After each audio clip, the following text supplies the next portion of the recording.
In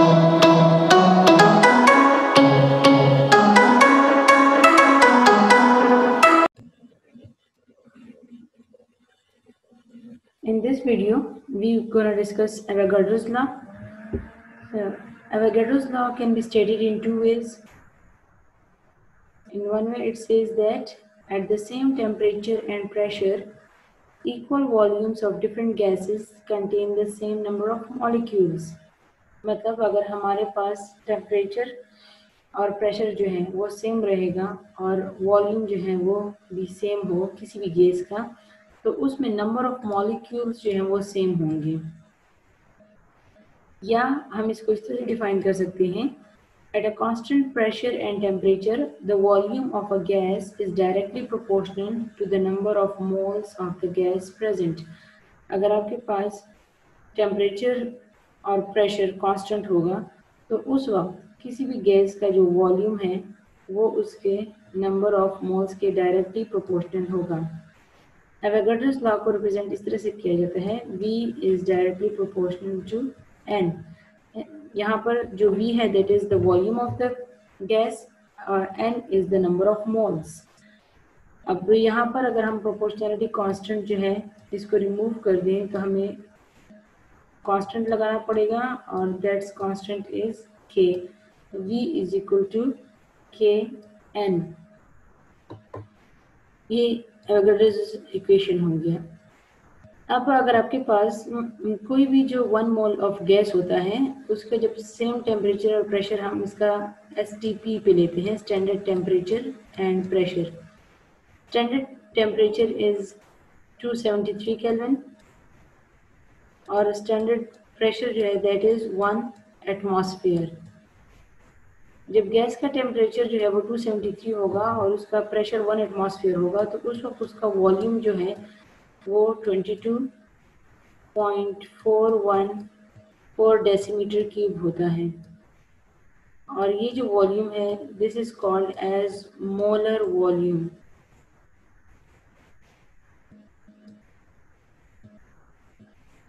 अब इस volume, इस टेम्परेचर और प्रेशर पे किसी भी गैस के जो नंबर ऑफ मॉलिक्यूल्स हैं वो होते हैं 6.023 इंटू 10⁻23 जो कि हैं एवोगाड्रोस नंबर हैं। किसी भी मॉलिक्यूल में आपके पास स्टैंडर्ड टेम्परेचर एंड प्रेशर पे एवोगाड्रोस नंबर ऑफ पार्टिकल्स होते हैं। अब अगर आप कंसीडर कर लें आपके पास किसी let suppose hydrogen and oxygen है, हाइड्रोजन एंड ऑक्सीजन, और दोनों का हम कहते हैं कि हमारे पास 1 डेसीमीटर क्यूब वॉल्यूम मौजूद है। तो अब इस 1 डेसीमीटर क्यूब में जो हाइड्रोजन होगा उसका वेट तकरीबन 0.0899 ग्राम्स 1 dm क्यूब हाइड्रोजन का वेट होगा और 1 dm क्यूब ऑक्सीजन का जो वेट है वो 1.4384 ग्राम्स होगा। अब अगर इन दोनों को आप कंपेयर करें 1.4384 और 0.0899 तो it is almost 16 times heavier. जो ऑक्सीजन है that is 16 times heavier in comparison to the hydrogen. लेकिन इस 1 dm क्यूब में जो नंबर ऑफ पार्टिकल्स होंगे वो सेम होंगी। अब कैसे आपको होगा कि वेट जो है वो डिफरेंट है लेकिन वॉल्यूम इनका सेम वॉल्यूम में सेम नंबर ऑफ पार्टिकल्स हैं? तो एक्चुअली आप इस तरह कंसीडर कर सकते हैं कि लेट्स सपोज अगर ये आपके पास एक बलून है और इसमें आपके पास हाइड्रोजन मॉलिक्यूल्स हैं, इसको थोड़ा सा छोटा बना लेते हैं, ये बलून और इसमें ये छोटे आपके पास हाइड्रोजन मॉलिक्यूल्स हैं। अब गैसेस में दरमियान का जो फासला है वो बहुत ज़्यादा होता है, ये एक दूसरे से काफ़ी फासले पर होते हैं। इसी तरह अगर हम दूसरे बलून में कंसीडर कर लें कि आपके पास ऑक्सीजन है तो ऑक्सीजन के जो मॉलिक्यूल्स हैं वो हाइड्रोजन के मुकाबले में बड़े होंगे थोड़े से, इस तरह से जिस तरह हमने बात की कि इसका वेट जो है वो इससे ज़्यादा है, तो इसके नंबर ऑफ पार्टिकल्स का जो साइज़ है उसका साइज़ बड़ा है, वेट उसका ज़्यादा है, लेकिन उसमें दरमियान में फासला उतना ही होगा। तो इसीलिए ये नंबर ऑफ पार्टिकल्स पे असर नहीं डालेगा कि आपके पास, आप ये नहीं कह सकते हैं कि ऑक्सीजन जो है उसका वेट ज़्यादा है तो इसमें नंबर ऑफ पार्टिकल्स कम होने चाहिए, या हाइड्रोजन का वेट कम है तो उसमें नंबर ऑफ पार्टिकल्स ज़्यादा होने चाहिए। नंबर ऑफ पार्टिकल्स जो हैं वो सेम होंगे, सिर्फ ये कि आपका इंडिविजुअल एटम पार्टिकल का साइज जो है वो एक दूसरे के इन कंपैरिजन थोड़ा सा ज़्यादा होगा। और इस वक्त तो एवोगाड्रोस लॉ ये कहता है कि जब आपके पास स्टैंडर्ड टेम्परेचर एंड प्रेशर पे 1 मोल ऑफ गैस होगा तो वो 22.414 decimetre cube of volume occupy करेगा, और ये वॉल्यूम जो है वो मोलर वॉल्यूम कहलाता है। Now we gonna discuss ideal gas equation. इसको जनरल गैस इक्वेशन भी कहते हैं। आइडियल गैस इक्वेशन जो है वो 3 लॉज पे डिपेंड करता है। एक है बॉयल्स लॉ, फिर चार्ल्स लॉ और Avogadro's law. Boyle's law state करता है कि the volume of a fixed mass of a gas is inversely proportional to the applied pressure at constant temperature. अगर आपके पास कोई गैस हो तो उसका वॉल्यूम जो होगा प्रेशर के इनवर्सली प्रोपोर्शनल होगा अगर टेम्परेचर को कांस्टेंट रखा जाएगा। मींस अगर आप वॉल्यूम को जो है बढ़ाएंगे तो प्रेशर कम होगा, या वॉल्यूम को कम करेंगे तो प्रेशर जो है वो बढ़ेगा। इनवर्स रिलेशन है। चार्ल्स लॉ कहता है कि the volume of the fixed mass of a gas is directly proportional to the absolute temperature at constant pressure.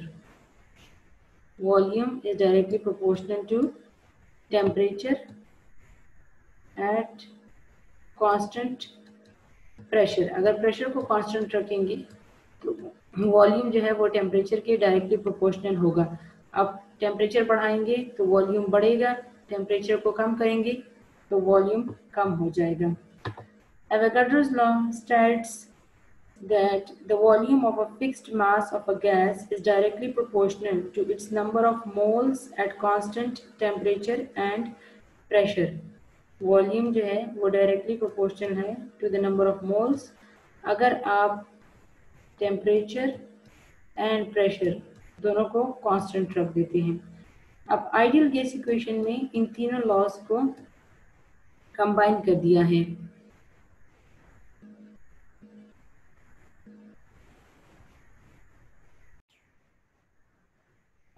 V is directly V is proportional to temperature, number of moles and inversely proportional to pressure. अब यहाँ पे अगर हम ये proportionality constant हटा दें तो यहाँ पे हम कोई कांस्टेंट जो है वो इंसर्ट कर देंगे। V is equal to constant T by P into N. This constant is R. R is called as the general gas constant. V is equal to R T N by P. अब इस equation को अगर थोड़ा सा arrange कर दिया जाए और इस प्रेशर को हम ले जाएं on the left hand side of the equation, तो ये इक्वेशन आपके पास इस तरह से बन जाती है। P V is equal to R T N, या अगर आप इसको इस तरह से लिखना चाहते हैं P V is equal to N R T. So this is the equation which is called as general gas equation or ideal gas equation. PV is equal to nRT. अब अगर हमारे पास कोई भी गैस हो और हम कह दें कि लेट सपोज इनिशियली जो उसका स्टेट था या इनिशियली उसका जो प्रेशर था वो P1 था, वॉल्यूम जो था उसका V1 और टेम्परेचर जो था वो T1 था, तो फिर हम जनरल गैस इक्वेशन को इस तरह से लिखेंगे। दिस इज फॉर वन, और n हम कह देते हैं कि n इज 1 मोल।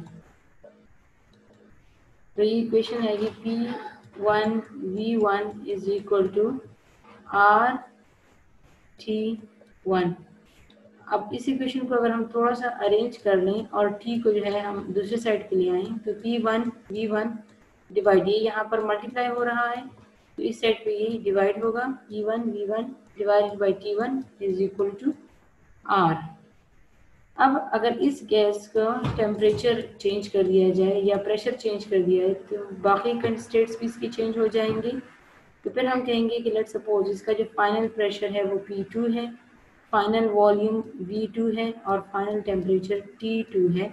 तो इस स्टेट को फिर इस तरह से लिखा जाएगा P2V2 divided by T2 is equal to R। अब यहाँ पर आप देख सकते हैं कि P1 into T1 by T divided P1 into V1 divided by T1 भी R के बराबर है और P2 V2 divided by T2 भी R के बराबर है। तो चूंकि ये दोनों R के बराबर हैं इसका मतलब है कि ये दोनों एक दूसरे के बराबर हैं। तो हम इस तरह से लिख सकते हैं कि P1 V1 divided by T1 is equal to P2 V2 divided by T2। तो जनरल गैस इक्वेशन को अगर हमारे पास टू डिफरेंट स्टेट्स हो उसके लिए इस तरह से भी लिखा जा सकता है। Now we're going to solve a numerical on the basis of this equation. What the numerical says: 750 centimeter cube of a gas at 300 millimeter mercury and 50 degrees centigrade is heated until the volume of the gas is 2000 centimeter cube at a pressure of 700 millimeter mercury. What is the final temperature of the gas? आपने पहले क्या करना है कि इसमें identify करना है कि आपको क्या क्या दिया गया है और क्या क्या पूछा गया है। The 750 centimetre cube shows this is a volume और ये आपका पहला वॉल्यूम है तो हम कह देते हैं कि this is V1। 300 millimetre mercury are the units of pressure. तो ये आपका पहला प्रेशर हो गया, this is P1 is equal to 300 millimetre mercury at 50 degree centigrade are the unit of temperature. तो ये आपका टेम्परेचर हो गया T1 50 डिग्री सेंटीग्रेड। गैसेस की इक्वेशंस के लिए जब भी कैलकुलेशन करते हैं तो इट्स मस्ट कि आप डिग्री सेंटीग्रेड को केल्विन में कन्वर्ट कर दें। डिग्री सेंटीग्रेड को केल्विन में कन्वर्ट करने का तरीका ये है कि आपके पास जो भी टेम्परेचर दिया गया हो x, आप उसमें 273 को ऐड कर दें, प्लस कर दें। तो 50 प्लस 273 ये आपके पास आ जाएगा 323 केल्विन। टेम्परेचर केल्विन में कन्वर्ट हो गया। Volume of the gas is 2000 centimetre cube. इसको हीट करने के बाद जो वॉल्यूम हो गया वो 2000 सेंटीमीटर क्यूब हो गया। तो ये आपका V2 वॉल्यूम नंबर 2 हो गया। And a pressure of 700 millimetre mercury. Millimetre mercury again these are the units of pressure. तो ये आपका P2। और what is the final temperature? Next temperature आपसे पूछा गया है तो आपका T2 is equal to question mark. अब इसके लिए हम फॉर्मूला अप्लाई करेंगे P1V1 divided by T1 is equal to P2V2 divided by T2। अब जो चीज़ हमें कैलकुलेट करनी है वो है T2। तो हम इक्वेशन को इस तरह से अरेंज करेंगे कि हमारे पास एक साइड पे सिर्फ T2 हो और बाकी सारे टर्म्स को उधर से एलिमिनेट करना है। तो यहाँ पे आपका T1 इस साइड पे डिवाइड हो रहा है, ये इस साइड पे आके मल्टीप्लाई हो जाएगा यहाँ पर P इंटू T1 और P1V1 यहाँ पर आपके पास मल्टीप्लिकेशन में है तो ये इस साइड पर आके डिवाइड हो जाएंगे P1V1 और ये जो T2 है चूंकि हमें ये चाहिए, हमें कैलकुलेट करना है तो इसको हम इस साइड पे ले आएंगे। तो ओवरऑल हमारे पास जो इक्वेशन है वो ये बन जाएगी T2 is equal to P2V2 into T1 divided by P1V1। अब जो भी वैल्यूज हमें दी गई हैं हम वो इसमें पुट कर लेंगे। P2 की वैल्यू 700 मिलीमीटर मरकरी, V2 जो है वो 2000 और T1 जो है वो 323। फिर P1 की वैल्यू 300 है और V1 की 750। सारी वैल्यूज पुट करके इसको कैलकुलेट करेंगे तो हमारे पास T2 आ जाएगा जो कि है 2009.77 kelvin. Now we're going to discuss the gas constant and its units. Gas constant R जो है, जनरल गैस कांस्टेंट आर, इसके यूनिट्स हम कैलकुलेट करेंगे जनरल गैस इक्वेशन से। P V is equal to n R T. अब as we have to calculate the values of R, तो हम इस इक्वेशन की साइड से बाकी सारे टर्म्स को एलिमिनेट कर देंगे, तो ये इक्वेशन हमारे पास इस तरह से आ जाएगी। पी वी ये यहाँ पर मल्टीप्लाई हो रहे हैं, इसको हम इस साइड पे लेकर आएंगे तो ये डिवाइड में आ जाएंगे, is equal to R. Now if we consider 1 mole of a gas at standard temperature and pressure, तो एन की वैल्यू हमारे पास हो जाएगी 1 मोल। 1 mole of a gas at a STP has a volume of 22.414 decimeter cube. Pressure will be 1 atmosphere.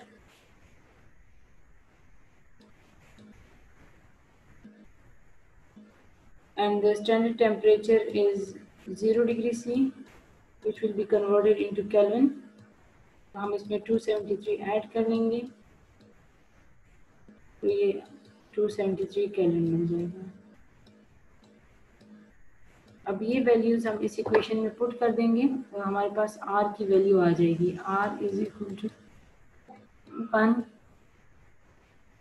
Atmosphere multiply by 22.414 decimeter cube divided by 1 mole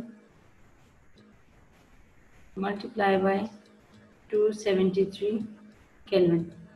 अब इसको जब solve करेंगे तो इसका आंसर हमारे पास आएगा 0.0821। अब यूनिट्स को आप देख लें, कोई भी यूनिट सेम नहीं है जो कैंसिल आउट हो जाए, तो हमारे पास इसकी यूनिट्स सारे इसके साथ आ जाएंगे, एटमॉस्फेयर dm³, और चूंकि मोल और केल्विन जो है वो डिवीजन में है, तो ये आ जाएंगे पर मोल। पर मोल के साथ यहाँ पर हम -1, और इसी तरह से केल्विन भी -1, तो पर केल्विन, तो इसकी यूनिट्स हो गई 0.0821 एटमॉस्फेयर dm³ पर केल्विन पर मोल। अब अगर R की वैल्यूज आपने SI यूनिट्स में कैलकुलेट करनी है, सिस्टम इंटरनेशनल, तो SI यूनिट्स में हमारे पास डिफरेंस क्या आएगा, वॉल्यूम जो है वो मीटर क्यूब में होगा और pressure Newton per metre square में। अब इस चीज़ के लिए हमें जो काम करना है वो ये है कि प्रेशर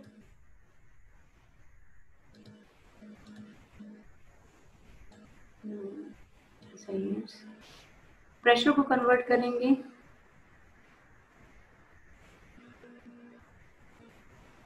प्रेशर को न्यूटन पर मीटर क्यूब में कन्वर्ट करेंगे और वॉल्यूम को जो है वो मीटर क्यूब में कन्वर्ट करेंगे। तो स्टैंडर्ड टेम्परेचर आपका वही 273 केल्विन हो जाएगा।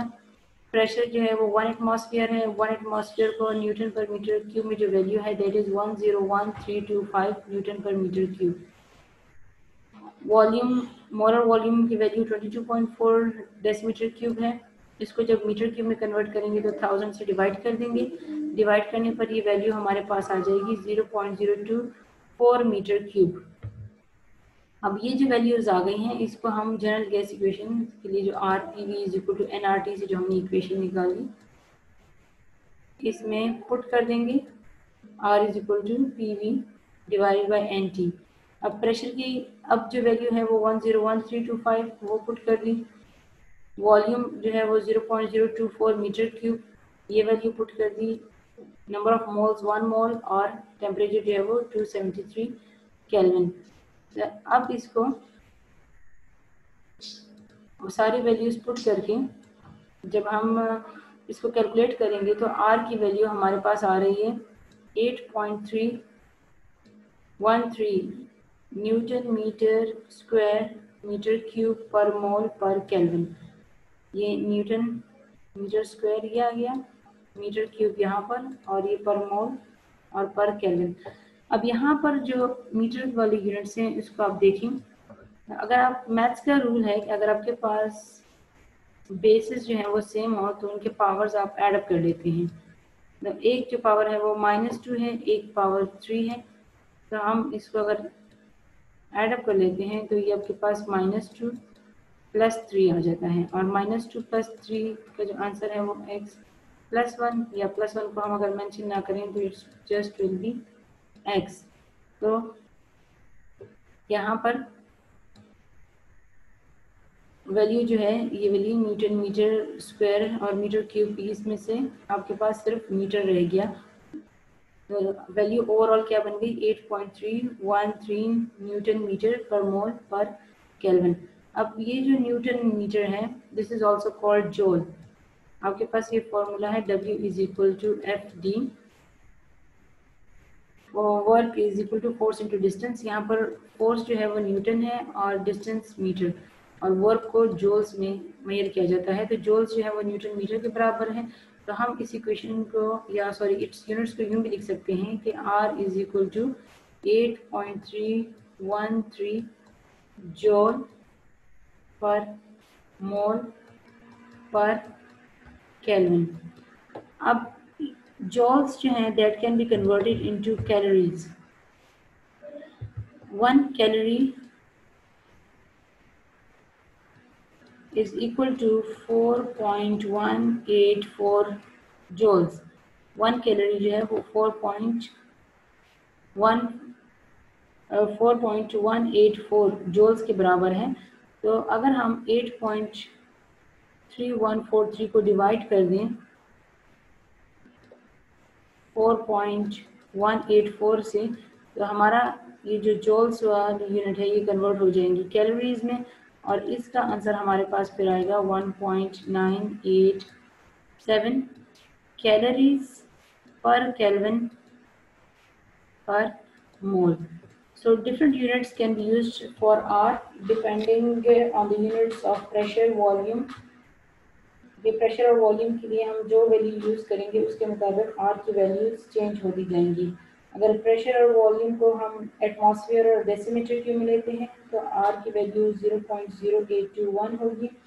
अगर प्रेशर को हम न्यूटन पर मीटर स्क्वायर और वॉल्यूम को मीटर क्यूब में लेते हैं तो R की वैल्यू फिर 8.313 आएगी। और अगर हम इसको कैलोरीज में कन्वर्ट कर देते हैं तो फिर इसकी वैल्यू जो है वो 1.987 कैलोरीज पर केल्विन पर मोल आएगी। We can calculate the mass of a gas from the values of R. General gas equation से हम जो है कैलकुलेट कर सकते हैं कि किसी भी गैस का जो मास है वो कितना है। As we know, we will start again from the general gas equation. General gas equation जो है वो PV = nRT के बराबर है। अब जो नंबर ऑफ मोल्स हैं, we already have discussed this. Number of mole जो है ये किसके बराबर होता है, इसको हम स्मॉल n से रिप्रेजेंट करते हैं, and that is equal to mass of the gas divided by molecular mass of the gas. Moles is equal to mass या mass divided by molar mass of the gas. अब अगर हम n की जगह ये value put कर दें general gas equation में तो ये इक्वेशन इस तरह से बन जाएगी, PV = m divided by capital M into RT। अब अगर हमें मास जो है, अगर हमें मास को कैलकुलेट करना है तो ये इसको हम इस साइड पे ले आएंगे, यहाँ पर ये मल्टीप्लाई हो जाएगा, PVM = RT और स्मॉल m। और फिर हम क्या करेंगे कि चूंकि हमें RT भी इस साइड पे नहीं चाहिए तो हम इसको इस साइड पे ले आएंगे, ये यहाँ पर आके डिवाइड हो जाएगा और हमारी जो इक्वेशन है वो यूँ बन जाएगी, PVM divided by RT is equal to small m। तो अगर हमें किसी भी गैस का मास जो है उसको कैलकुलेट करना है तो उसके लिए हमें प्रेशर, वॉल्यूम, उस गैस का molar mass, general gas constant की वैल्यू और टेम्परेचर की वैल्यू चाहिए होगी. Now let's do a numerical based on this. Now we have a numerical. Calculate the mass of 1 decimeter cube of ammonia gas at 30 degrees centigrade and 1000 millimeter mercury pressure, considering that ammonia is behaving ideally. तो हम देख लेते हैं कि हमें क्या क्या चीजें दी गई हैं. 1 decimeter cube, this is the volume. 30 degree centigrade, this is the temperature. 1000 millimeter mercury, this is the pressure. ठीक है, हमें जो है वॉल्यूम, टेम्परेचर और प्रेशर दिया गया है और हमसे पूछा गया है कि कैलकुलेट द मास. मास जो है वो उसको कैलकुलेट करना है. तो हम अब देख लेते हैं कि इसको कैसे कैलकुलेट करेंगे. So this is the data we have. Temperature is 30 degree centigrade. We will convert it into Kelvin. तो ये इसमें 273 ऐड कर देंगे तो आपके पास ये वैल्यू 303 केल्विन बन जाएगी. प्रेशर जो है that's given in millimeter mercury, 1000 millimeter mercury. So we will divide it by 760. 760 से इसको डिवाइड कर देंगे तो ये आपका एटमॉस्फेयर में कन्वर्ट हो जाएगा और इट विल बी 1.316 एटमॉस्फेयर. अब यहाँ पर और जो वॉल्यूम था वो ऑलरेडी हमें डेसीमीटर क्यूब में दिया गया था. Volume was 1 decimetre cube. अब देखिए प्रेशर जो है वो एटमॉस्फेयर में है, वॉल्यूम डेसीमीटर क्यूब में है. तो हम आर की ये वाली वैल्यू यूज करेंगे 0.0821 डेसीमीटर क्यूब एटमॉस्फेयर पर मोल पर केल्विन. अब मास कैलकुलेट करने के लिए जो हमने इक्वेशन अभी डिराइव की PVM डिवाइडेड बाय RT. अब इसमें हमें एक और भी चीज चाहिए that is molar mass. Molar mass जो है वो आपको न्यूमेरिकल में नहीं दिया गया, सिर्फ आपको बताया गया है that the gas is ammonia. तो आपने अमोनिया का मोलर मास खुद से निकाल लेना है. अमोनिया में नाइट्रोजन है, नाइट्रोजन का जो एटॉमिक मास है दैट इज 14 और इसमें 3 हाइड्रोजन है. एक हाइड्रोजन का एटॉमिक मास 1 तो 3 का जो है एटॉमिक मास 3 हो जाएगा. जब आप इसको ऐड करेंगे तो इसका मोलर मास जो है दैट वुड बी 17 ग्राम्स पर मोल जो है इसका आपके पास मोलर मास आ गया. अब जब आपके पास सारी चीज़ें आ गई हैं तो then we will put it into the equation और आपके पास ये प्रेशर 1.316, वॉल्यूम जो है that is 1 decimetre cube, molar mass 17 आ गया, आर की वैल्यू 0.0821 और टेम्परेचर जो है दैट इज 303 केल्विन. इन सबको पुट करके जब आप कैलकुलेट कर देंगे तो आपके पास मास आ जाएगा 0.8993 grams. 0.8993 grams. Now here we have a practice problem. What does the practice problem says? It says that calculate the molecular mass of butane if 3.69 grams occupy 1.53 decimeter cube at 20 and 1 atmosphere. So ये आपका pressure हो गया 1 atmosphere, 3.69 grams it is the small m, मास हो गया 1.53 decimeter cube ये आपका volume और ये टेम्परेचर. तो द ओनली डिफरेंस इज कि पहले जो इक्वेशन थी उसमें आप स्मॉल m को कैलकुलेट किया था, इसमें आपने कैपिटल M को कैलकुलेट करना है. So you can do it by yourself. Now how we can use the general gas equation to calculate the density of the gas?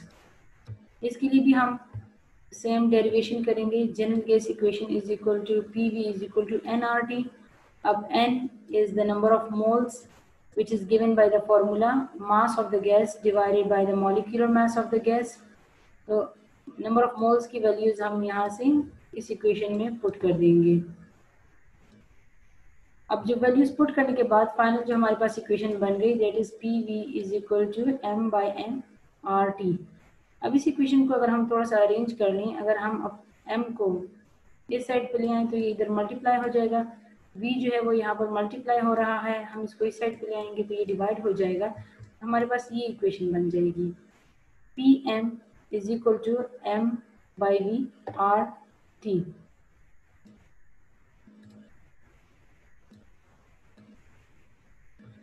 अब M/V M mass by volume is equal to density. Density का जो formula है वो क्या है, मास by volume. तो हम मास by volume की जगह D जो है वो पुट कर सकते हैं, तो हमारे पास ये इक्वेशन ये बन गई PM is equal to D into RT। अब अगर हमने डेंसिटी को कैलकुलेट करना है तो इस इक्वेशन को हम अरेंज कर लेंगे और D is equal to PM divided by RT, ये हमारे पास फाइनल इक्वेशन आ जाएगी। तो इस इक्वेशन के through we can calculate the density of the gas. Now we will do a numerical based on this equation. The numerical says, what is the density in grams per dm cube of sulfur dioxide at 20 degrees centigrade and 750 millimeter mercury? तो हमें क्या है, density जो है वो पूछी गई है। डेंसिटी जो है वो हमें कैलकुलेट करनी है। टेम्परेचर दिया गया है जो कि है 20 डिग्री सेंटीग्रेड और प्रेशर दिया गया है जो कि है 750 मिलीमीटर मरकरी। अब प्रेशर जो है मिलीमीटर मरकरी में है, we have to convert into atmosphere. For the conversion into atmosphere you have to divide it with 760 से इसको डिवाइड कर देंगे तो यह वैल्यू आपके पास 0.98 एटमॉस्फेयर आ जाएगी। टेम्परेचर भी आपको डिग्री सेंटीग्रेड में दिया गया है, इसको आप 273 इसमें ऐड कर लेंगे तो it will be converted into 293। फिर आपको जो इक्वेशन है वो ये है D is equal to PMRT। इन्होंने आपको प्रेशर दिया है और टेम्परेचर दिया है। आपके पास R जो है वो कांस्टेंट है, उसकी वैल्यू आपको मालूम होगी। मोलर मास जो है वो आपको मालूम करना है। तो मॉलिक्यूलर मास सल्फर डाइऑक्साइड का, सल्फर जो है दैट इज 32, ऑक्सीजन जो है वो 16 है, लेकिन चूंकि आपके पास 2 ऑक्सीजन है तो आप 16 मल्टीप्लाई बाई 2, इसको जब आप सॉल्व करेंगे तो आपके पास ये आंसर आ जाएगा 64 ग्राम्स पर मोल। और आर की वैल्यू जब आपने ये गौर करना है कि आपने जब प्रेशर जो है उसको एटमॉस्फेयर में दिया है तो आपने एटमॉस्फेयर वाली वैल्यू आर की यूज़ करनी है जो कि है 0.0821 dm³ एटमॉस्फेयर पर केल्विन पर मोल। अब जब एक दफ़ा आपके पास सारी वैल्यूज क्लियर हो गई यूनिट, तो आपने क्या करना है, इसको पुट कर देना है for the equation D is equal to PM divided by RT। Pressure 0.98, molecular mass जो है वो 64 हो गया, R 0.0821 और टेम्परेचर जो है वो 293। इन सबको पुट करके आप कैलकुलेट कर देंगे तो आपकी वैल्यू जो है 2.60 ग्राम्स पर dm³। अच्छा, ग्राम्स पर dm³ जो आया है आपको क्या हो गया, देखिए एटमॉस्फेयर जो है वो एटमॉस्फेयर से कैंसिल आउट हो गया, पर मोल जो है वो पर मोल से कैंसिल आउट हो गया, और यहाँ पर आपके पास केल्विन है और पर केल्विन K-1 और साथ में K, तो आप जब दोनों को ऐड कर लेंगे ये आपके पास -1 +1 हो जाएगा, तो ये आपके पास K⁻⁴ और ये 1 के बराबर हो जाता है, तो K आपका ख़त्म हो गया और आपके पास सिर्फ dm³ और यहाँ से सिर्फ जो है वो dm³ बच जाता है और यहाँ से सिर्फ ग्राम्स बच जाता है। तो ये आपके पास डेंसिटी की यूनिट्स आ गई जो कि हैं ग्राम्स पर dm³। जनरल गैस इक्वेशन को यूज करके हम जो है कंसंट्रेशन ऑफ गैस भी कैलकुलेट कर सकते हैं। इसके लिए डेरिवेशन आपके पास कैसी होगी, PV is equal to nRT से फिर हम स्टार्ट लेंगे जो कि है जनरल गैस इक्वेशन है। अब यहाँ पे जो अगर इस इक्वेशन को हम थोड़ा सा अरेंज कर लें और V को हम इक्वेशन के इस साइड पे ले आए, यहाँ पर ये मल्टीप्लाई हो रहा है तो दूसरी साइड पे ये डिवाइड हो जाएगा N/V इंटू RT। अब number of moles divided by volume, number of moles divided by volume जो है ये आपके पास कंसंट्रेशन के बराबर हो जाता है, which can be molarity anything, तो कंसंट्रेशन के बराबर हो जाता है। तो हम यहाँ पर लिख सकते हैं कि N by V is equal to N by V is equal to C. C means concentration. तो हम यहाँ पर N by V की जगह C पुट कर सकते हैं. इक्वेशन हो जाएगी PV is equal to C R T. अब अगर हमने कंसंट्रेशन मालूम करनी है तो R एंड T को हम दूसरी साइड पे ले आएंगे, ये डिवाइड हो जाएंगे. PV by RT is equal to C. So this equation can be used for calculating the concentration of a gas. So that's all for this lecture. Hope you understand it and enjoyed it.